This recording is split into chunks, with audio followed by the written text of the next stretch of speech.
dear students, welcome to my class. I am Shali, Assistant Professor, Postgraduate Department of English, Don Bosco College, Kottayam. In this class, we are going to discuss the detailed summary of the drama Oedipus Rex and the role of chorus in a tragedy. In the previous class, we discussed about Sophocles' Theban trilogy, major characters in the drama, and about the works of Sophocles. Now let's go in detail of the drama Oedipus Rex. Actually, for university exam, we don't have to focus on writing annotation question and answers. Since because of that, we are just going through the detailed summary of the of each and every drama prescribed in this paper. So, we focus on the detailed summary and important themes of the drama in this class. Today's class is mainly focused on these given major points, that is first one detailed analysis of the summary, second one chorus and role of chorus in Oedipus Rex, third one themes like light and darkness, plague and death, prophecy, oracles and predestination in this drama. Here is the summary of the drama. When the play opens, Thebes is suffering from a plague which leaves its fields and women barren. Oedipus, the king of Thebes, has sent his brother-in-law Creon to the house of Apollo to ask the oracle how to end the plague. Creon returns bearing good news. Once the killer of the previous king Laius is found, Thebes will be cured of the plague. Laius was Jocasta's husband before she married Oedipus. Hearing this, Oedipus swears he will find the murderer and banish him. The chorus, representing the people of Thebes, suggests that Oedipus consult Tiresias, a blind prophet. Oedipus tells them that he has already sent for Tiresias. When Tiresias arrives, he seems reluctant to answer Oedipus' question, warning him that he doesn't want to know the answers. Oedipus threatens him with death, and finally Tiresias tells him that Oedipus himself is the killer and that his marriage is a sinful one. Oedipus takes this as an insult and jumps to the conclusion that Creon paid Tiresias to say these things. Furious, Oedipus dismisses him and Tiresias goes, repeating as he does that Laius' killer is right here before him. Jocasta comes back out of the palace on her way to the holy temple to pray for Oedipus. A messenger arrives from Corinth with the news that Oedipus' father Polybus is dead. Overjoyed, Jocasta sends for Oedipus, glad that she has even more proof in the uselessness of oracles. Oedipus rejoices but then states that he is still afraid of the rest of the oracle's prophecy, that he will marry his mother. The messenger assures him that he need not fear approaching Corinth, since Merope, his mother, is not really his mother, and moreover Polybus wasn't his father either.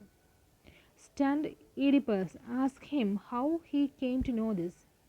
The messenger replies that years ago a man gave a baby to him and he delivered this baby to the king and queen of Corinth, a baby that would grow up to the Oedipus the king.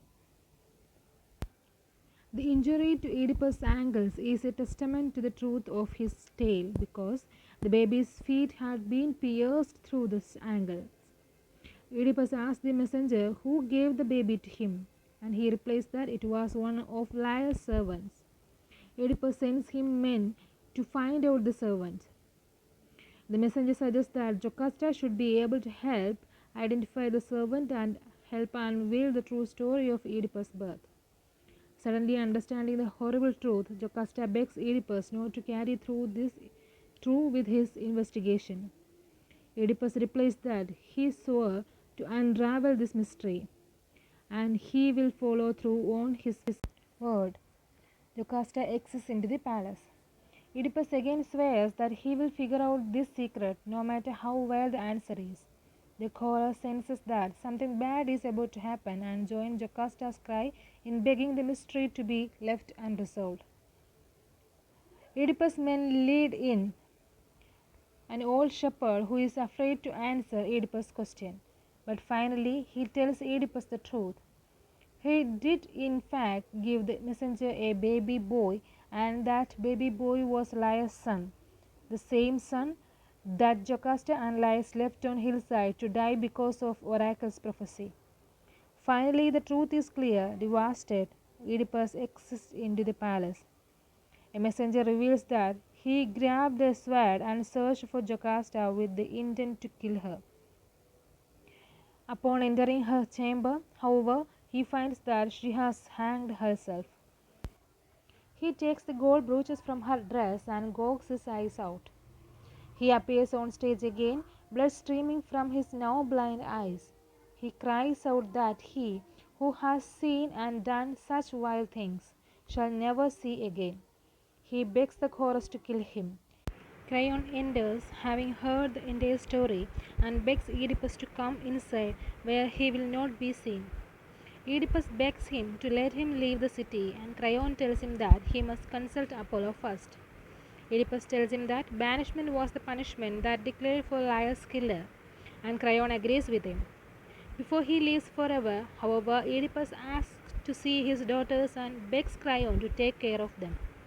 Oedipus is then led away, while Creon and the girls go back in the palace. The chorus alone laments Oedipus' tragic fate and his doomed lineage. So, dear students, this is the summary of the drama. Now, let's consider some of the themes in this drama. First one is plague and health. Thebes at the start of the play is suffering from terrible blight, which renders the fields and women barren. The oracle tells Oedipus at the start of the play that the source of this plague is Laius' murderer, that is Oedipus himself. Health then only comes with the end of the play and Oedipus' blindness. Again, plague is both literal and metaphorical. There is a genuine plague, but also, to quote Hamlet, there must be something rotten in the moral state of Thebes. Another theme in this drama is light and darkness. Darkness and light are tightly wound up with the theme of sight and blindness in Sophocles' play. Oedipus and all the other characters, save for Tiresias, is in the dark about his own origins and the murder of Laius. Tiresias, of course, is literally in the dark with his own blindness, and yet manages to have sight over everything that is to follow.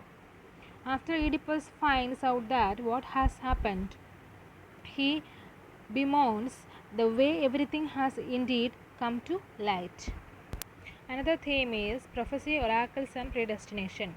The origins of this play in the Oedipus myth create a compelling question about foreknowledge and expectation. The audience who knew the myth would know from the start far more than Oedipus himself, hence a strong example of dramatic irony. Moreover, one of the themes the play considers as a corollary is whether or not you can escape your fate.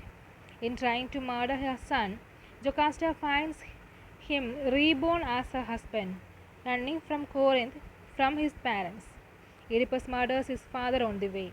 It seems that running away from one's fate ultimately ensures that one is only running towards it. Now let's consider what is chorus and the role of chorus in Oedipus Rex. Chorus in the theatre is a group of singers and dancers who take part in a drama and are accompanied by music. Like in Oedipus Rex, the chorus sings lyrical, poetic kinds of comments during the pauses in the dramatic plot. The group also dances and makes gestures and movements that are symbolic. Their movements indicate the theme and creates the mood of the play.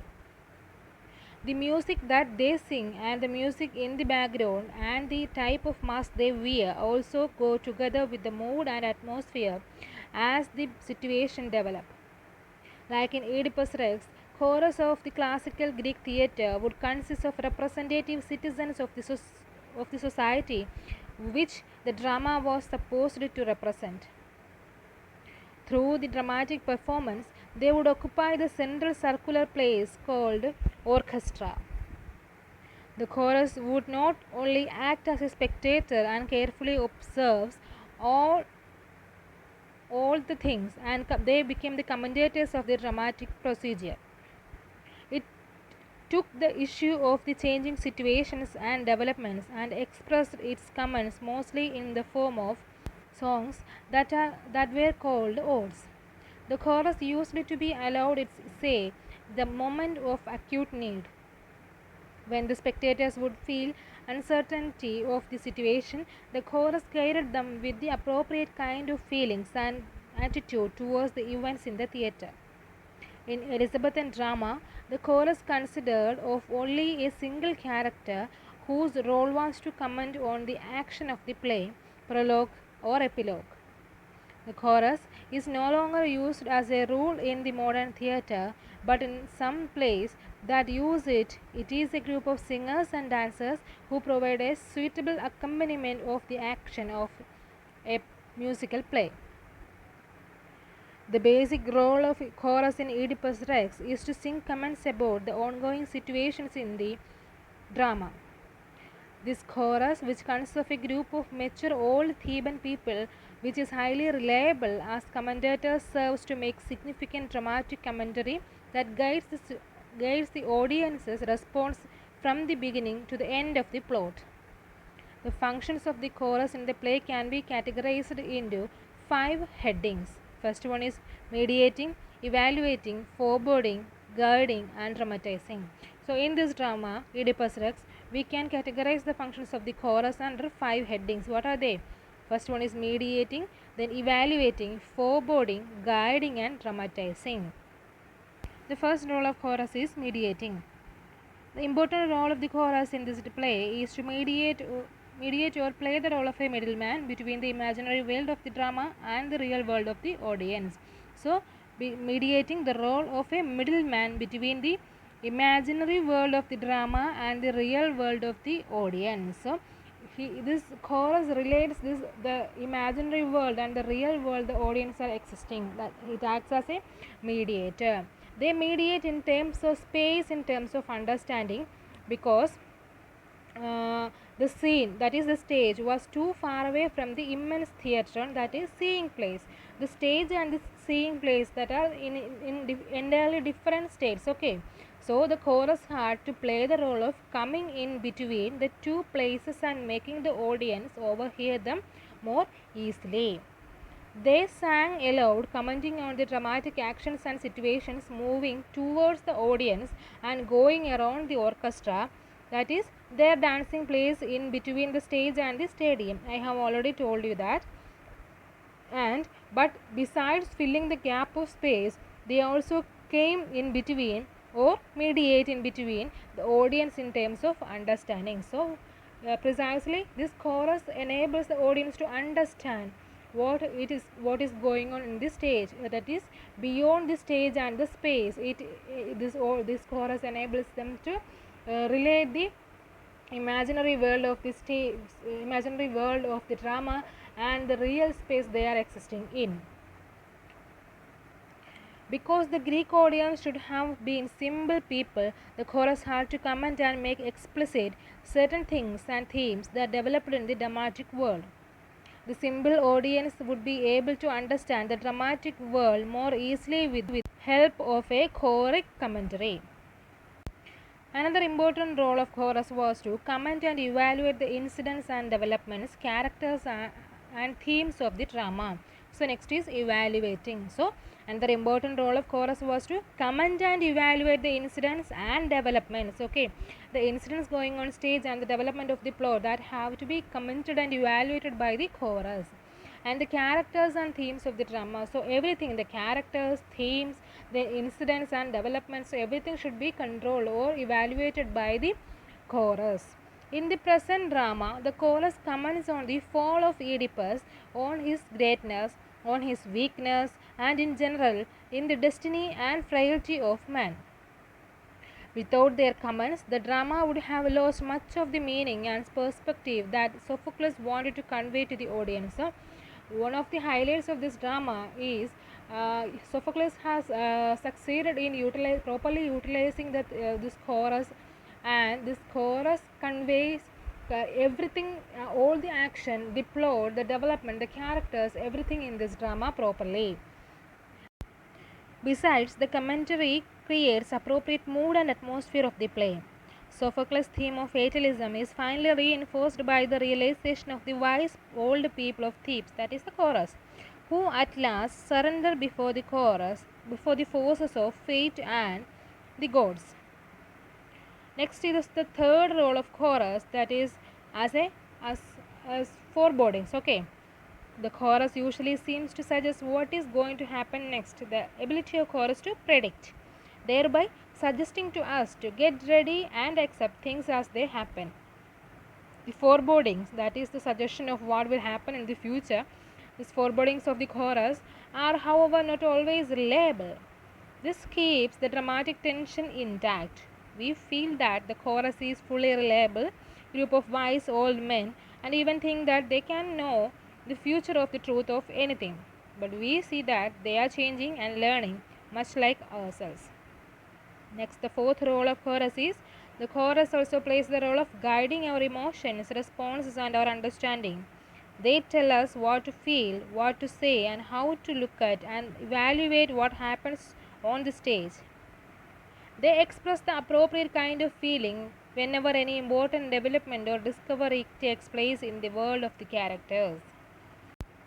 The fifth role of the chorus is it also dramatizes the process of the drama. They help the characters prepare by letting some time pass. This also allows the audience to prepare themselves for the next scene.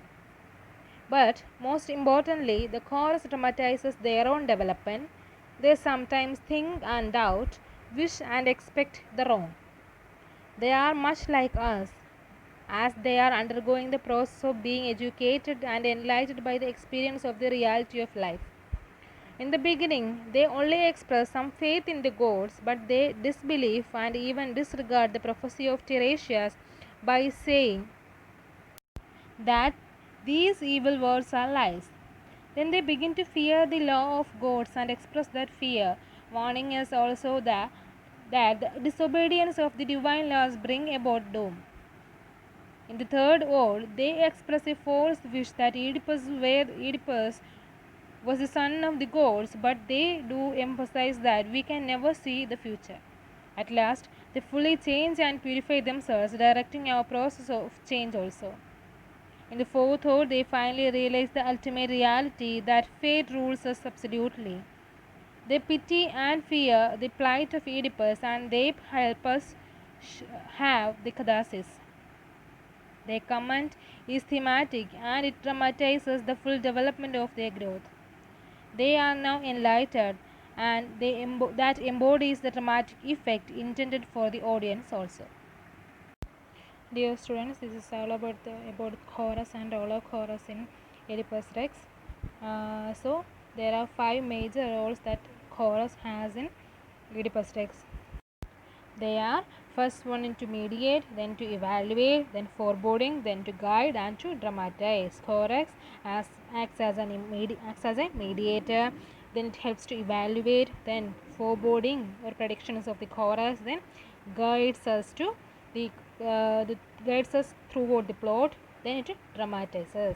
So it is a very important question, the role of chorus and about chorus. It is so many times university has asked this question in the examination, so students focus on this and be prepared very well. Okay, so this is all about today's class, and these pictures I am showing now are of chorus. Okay, the previously shown one and this one also images of chorus in Oedipus Rex. Okay, they wear mask, then special costume, they dance, and these are all the images of chorus in Oedipus Rex. And this is all about today's class. And your homework question is write a paragraph about chorus and role of chorus in Oedipus Rex. And second question is prepare a short summary of the drama Oedipus Rex. So the role of chorus is very important. Write the answer and study well. Have a good day and thanks for listening to my lecture.